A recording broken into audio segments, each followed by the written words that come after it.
I was savoring my morning coffee, the warmth seeping into my hands, basking in the quiet of my new home. A spacious, peaceful retreat in what seemed a friendly neighborhood. 2 months in, I'd hoped for a stress-free life, but that illusion shattered with a sharp, authoritative knock at the door. Not a neighborly tap, but a demand that hinted at trouble before I even opened it. Setting my coffee down, I took a breath and faced Gerald, the HOA president in a cheap suit, smirking smugly. Behind him stood Paul with a clipboard and Linda, arms crossed like a bouncer.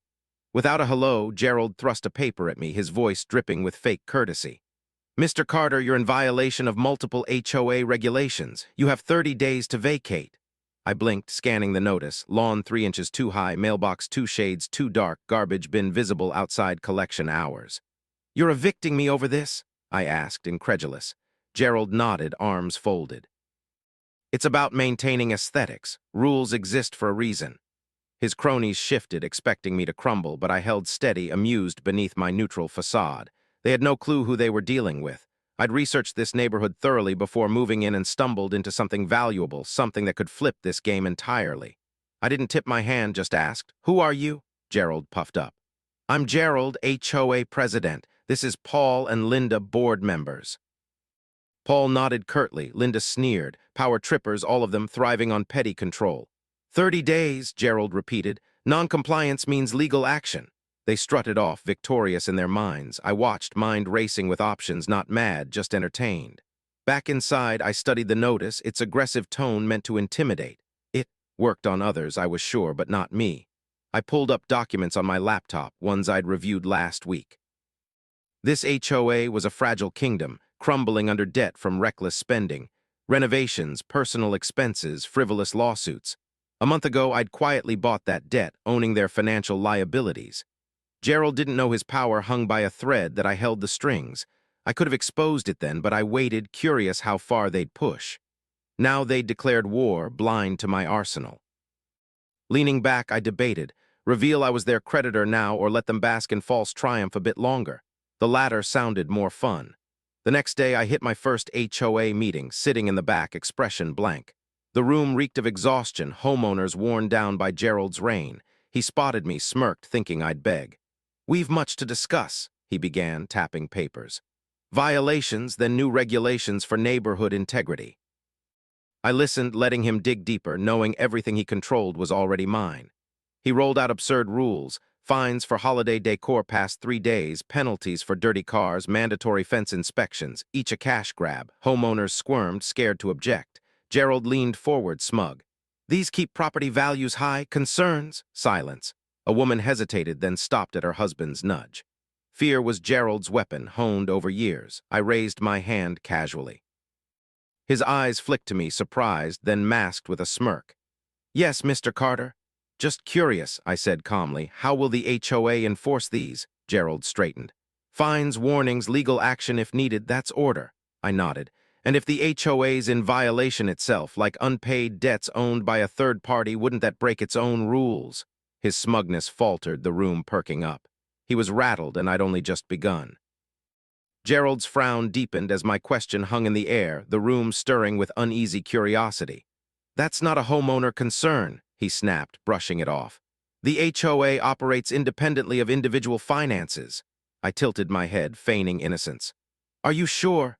The tension thickened. Homeowners leaned forward, sensing a crack in his armor. Paul whispered urgently to Gerald, who waved him off, eyes locked on me. "Unless it's about the new regulations, Mr. Carter, let's move on," he said, voice less steady. I smiled, letting it linger, then leaned back. "No further questions." He cleared his throat and barreled ahead, but the damage was done. He was rattled, second-guessing himself. I'd planted doubt, and it'd grow. The meeting dragged on, Gerald's smugness fraying as he pushed more rules, but I stayed quiet, watching. When it ended, homeowners filed out fast, heads down, while Gerald huddled with Paul and Linda, whispering fiercely. I lingered, catching Paul's footsteps behind me as I stepped outside. "Carter," he hissed, clipboard clutched like a lifeline, eyes darting. "What was that about the financial obligations? What do you know?" I gave a small, cryptic smile. "Guess we'll find out soon." I walked off, leaving him stewing. That night, I reviewed my documents again, every detail of the HOA's debt, now mine through a holding company. They were clueless, still acting untouchable, but their reckoning was coming. I'd let them strut a bit longer before pulling the lever.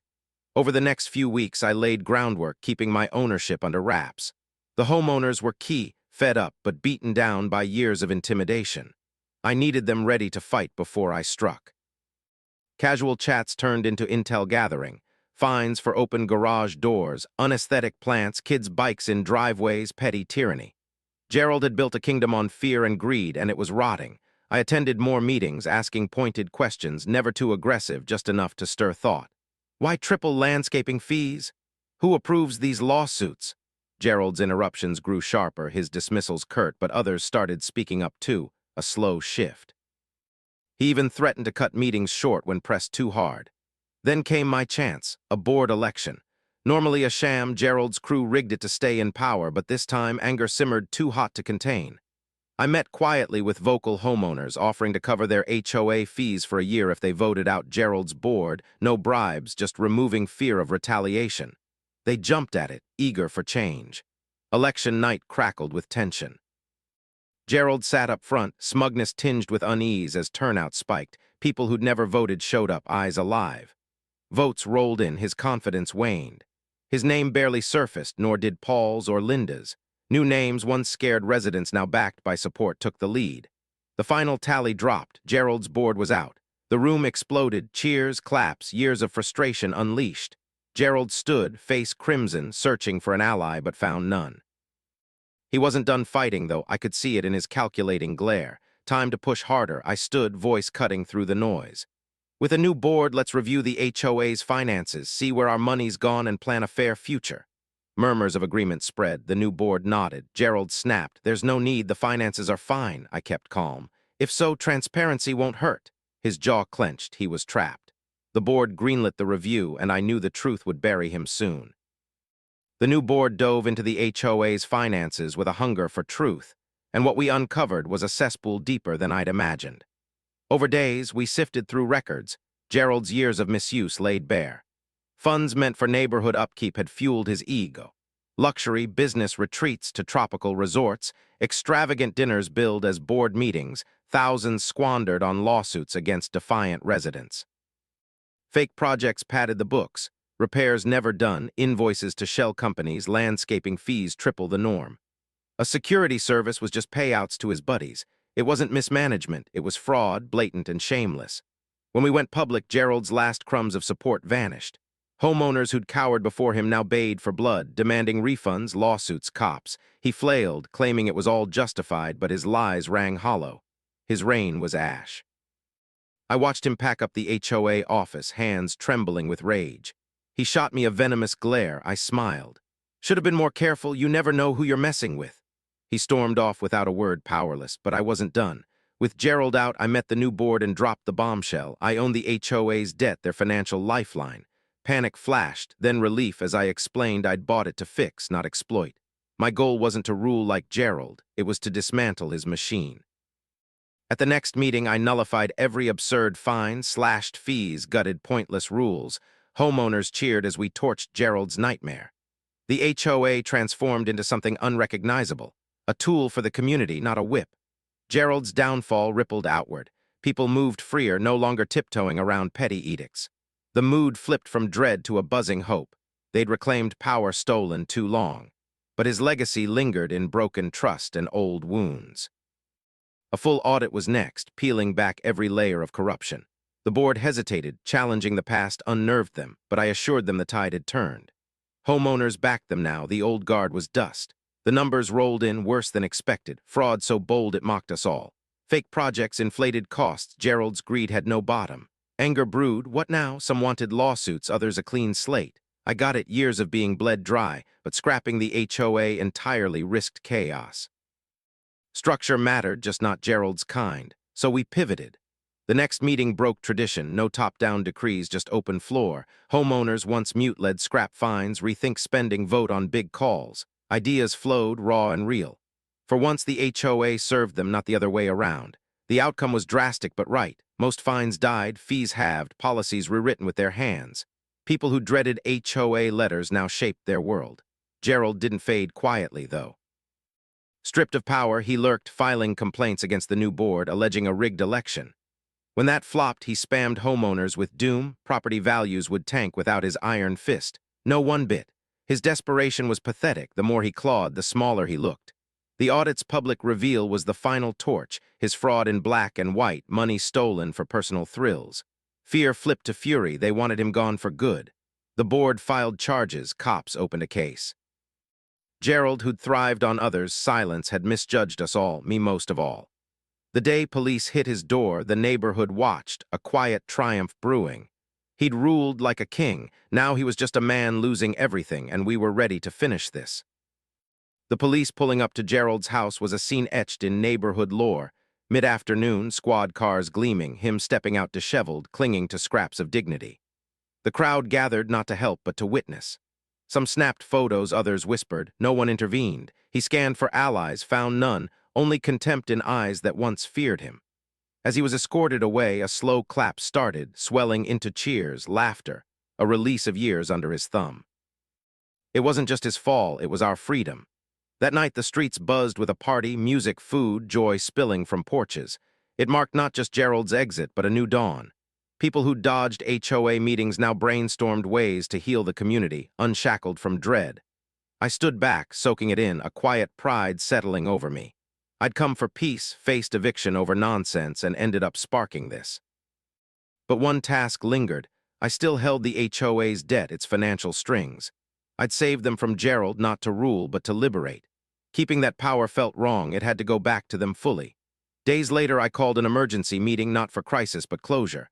Homeowners filed in, some wary, others curious. I laid it out, how I'd bought the debt, controlled the HOA to dismantle corruption, used it to break Gerald's grip. Gasps, laughs, a few headshakes at the irony. Then the real point, I was giving it up. I'd structured the HOA so every resident became a shareholder, equal votes, equal stakes. No lone overlord again, their hands, their rules. The room erupted, claps, cheers, handshakes. It was the last lock undone. Gerald's ghost couldn't haunt this. After, neighbors lingered, thanking me, dreaming aloud about tomorrow. From scared silence to this, it hit me how far we'd come. I'd never sought this fight, but it found me, and I'd won something bigger than a house. On my porch that night, my phone buzzed, Gerald's name on an email. I hesitated, then opened it, short, bitter. You think you've won, but neighborhoods don't run themselves. They'll need someone like me. I deleted it, no reply. He'd never get it. People didn't need him. They'd thrived without his chains. He was a relic ranting into the void. Weeks turned to months, the neighborhood blooming in his absence. Homes reflected owners, not HOA decrees, bikes on driveways, yards with personality. People connected, porches alive with chatter. The board ran fair, open votes, transparent books, no secret deals, no cash grabs, just neighbors living. I got my peace, no threats, no drama, just a home in a community reborn. Gerald faded to a punchline, his house dark, a husk of his reign. He'd tried stirring trouble, letters of doom, a failed lawsuit, but it flopped. Then irony struck. His own yard broke his old rules, overgrown, fence off spec, trash cans out.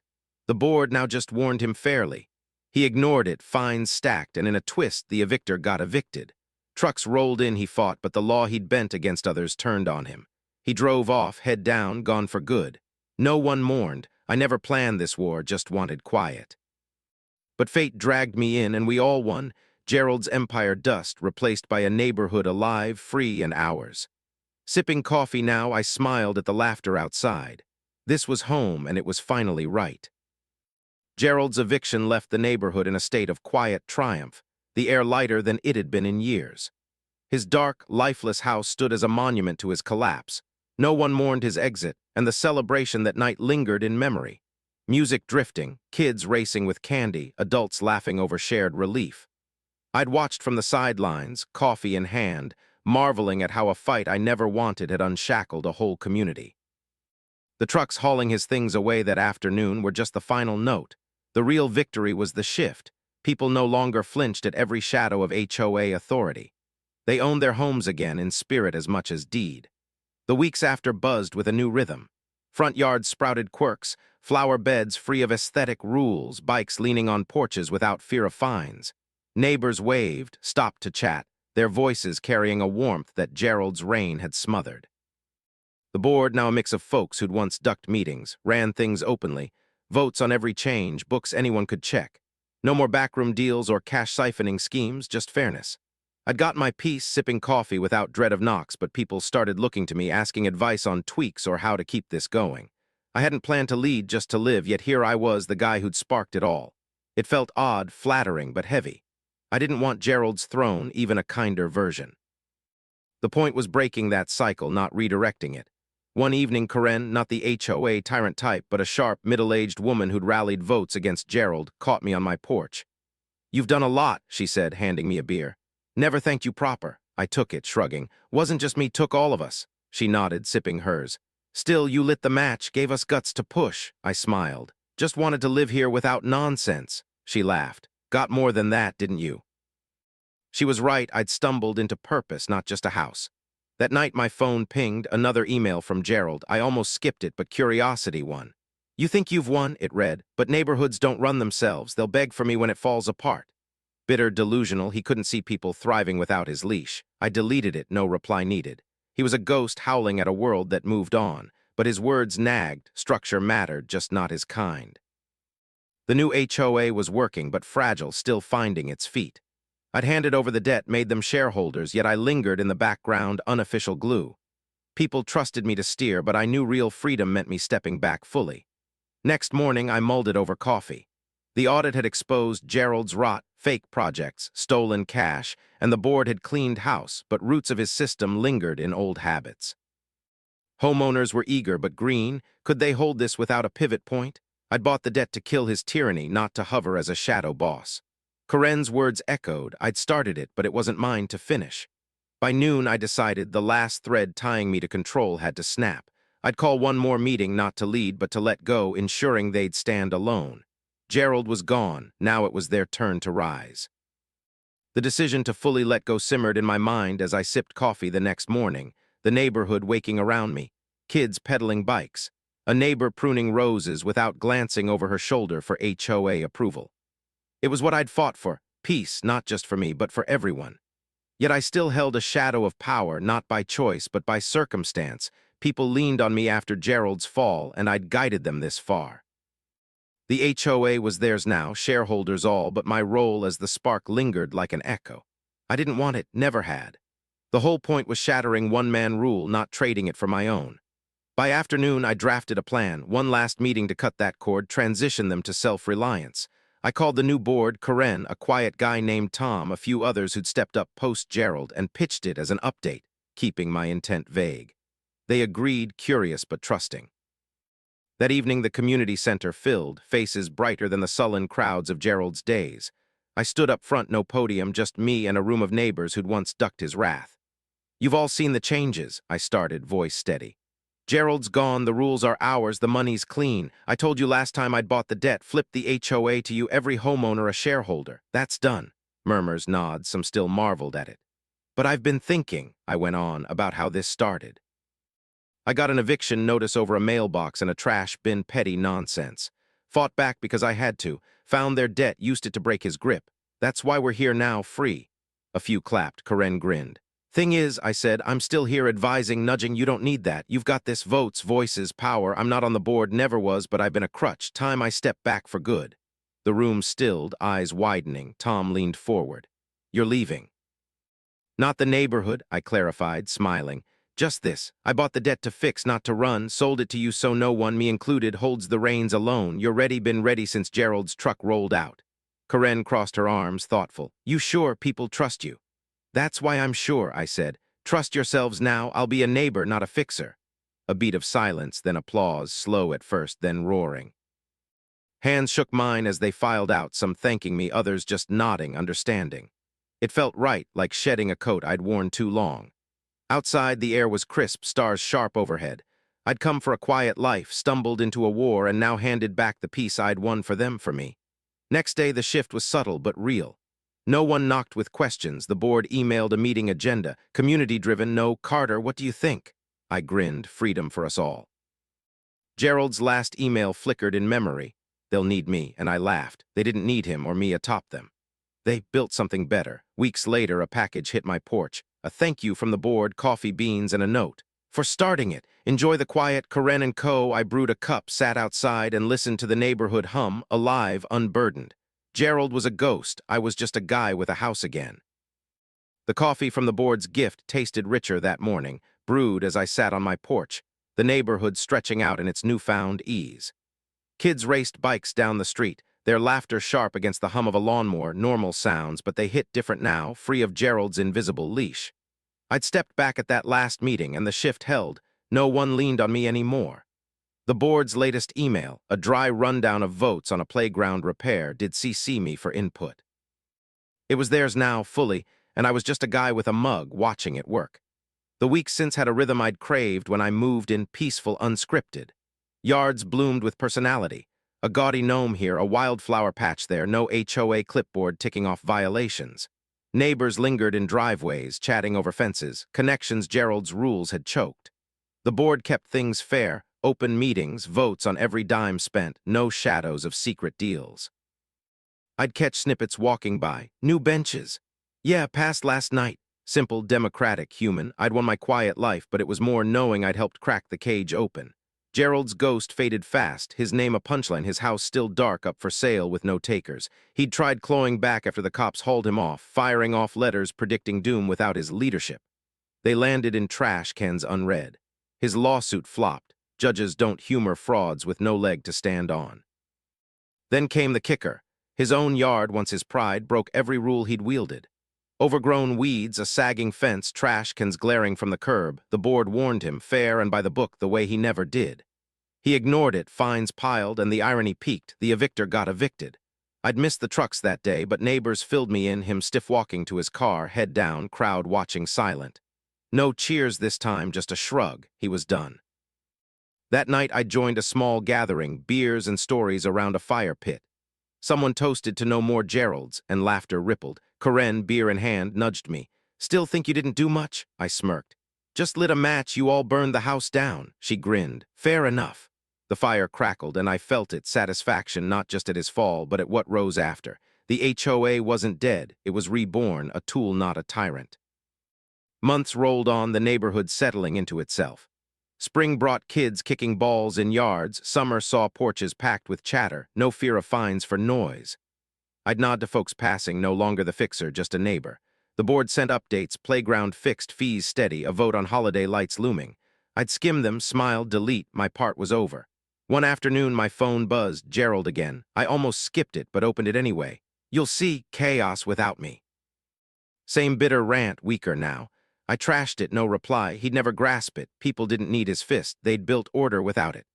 His house sold cheap to a young couple who painted it blue, erasing him for good.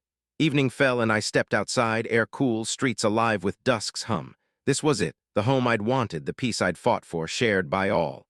Gerald's shadow was gone. We'd won more than a battle. We'd made a place to live, truly live. Summer faded into fall, and the neighborhood glowed with a life I hadn't dared imagine when I'd unpacked 2 years back. Pumpkins dotted porches. Kids darted in costumes. No HOA notices, killing the vibe. I leaned on my railing, coffee steaming, watching it unfold. A place unburdened, thriving not by dictate but by choice. Gerald's eviction and the HOA's overhaul felt like distant history now, the scars healed over with laughter and front yard chats. His old house, once a grim sentinel, buzzed with the new couple's energy. Blue paint, a swing on the porch, no trace of his reign. The board had hit its stride, playground done, a community garden voted in, fees low and clear. I'd get their emails, skim the wins, and grin. They didn't need me anymore, and that was the point. People waved as they passed, not asking for fixes, just nodding. Carter, the guy next door, not the savior. I'd wanted peace, got a war, and handed back something better, a neighborhood alive, not policed. Gerald's name barely came up now, a faded joke if it did. His last email, "Chaos without me," was months old, deleted without a second thought. He'd been wrong to the end, chaos never came, just order born from trust, not fear. His house selling cheap was the final nail, erased, irrelevant. I heard he'd moved far off, still griping to anyone who'd listen, but here he was nothing. One crisp evening the board threw a block party, grills smoking, music thumping, kids chasing glow sticks. Karen found me by the food table, thrusting a soda my way. "2 years since you stirred the pot," she said, smirking. "Look at this, no fines, no fights." I popped the can. "You all made it stick," she shrugged. "You kicked the door down, we just walked through." We clinked drinks, watching folks mingle, Tom flipping burgers, a new mom pushing a stroller, no one glancing at clipboards that weren't there. It hit me, this was what I'd stumbled into, not just a house, but a fight worth winning. Later, I wandered home, streets quiet under orange lights. My porch creaked as I settled, the night wrapping around me, peaceful earned. I'd never planned to topple an HOA tyrant, just wanted to sip coffee without a smug suit at my door. But fate shoved me in and I'd shoved back, harder than I knew I could. The neighborhood didn't just survive Gerald, it outgrew him, me too. Next morning, a kid's bike tipped over my lawn, no panic, no fines, just a shrug as I righted it. The mail brought a board update, lights approved, a winter fest planned. I tossed it, smiling, they had this. My phone stayed silent, no bitter rants from Gerald, no pleas for help. I was out of the game and it felt good. Winter came, then spring, yards wild with flowers, kids louder, life spilling everywhere. I'd brew coffee, step outside, breathe it in. No threats, no battles, just home. Karen waved once, yelling, "Still quiet enough for you." I laughed. Perfect. It was, I'd moved here for a house, found a cause, and left a community free, fair, theirs. Gerald's shadow was dust, the HOA a memory remade. The war I didn't want had given me more than peace. It gave us all a place to live, really live. I sipped my coffee, the warmth steady, and let the day roll on, mine, ours, finally right.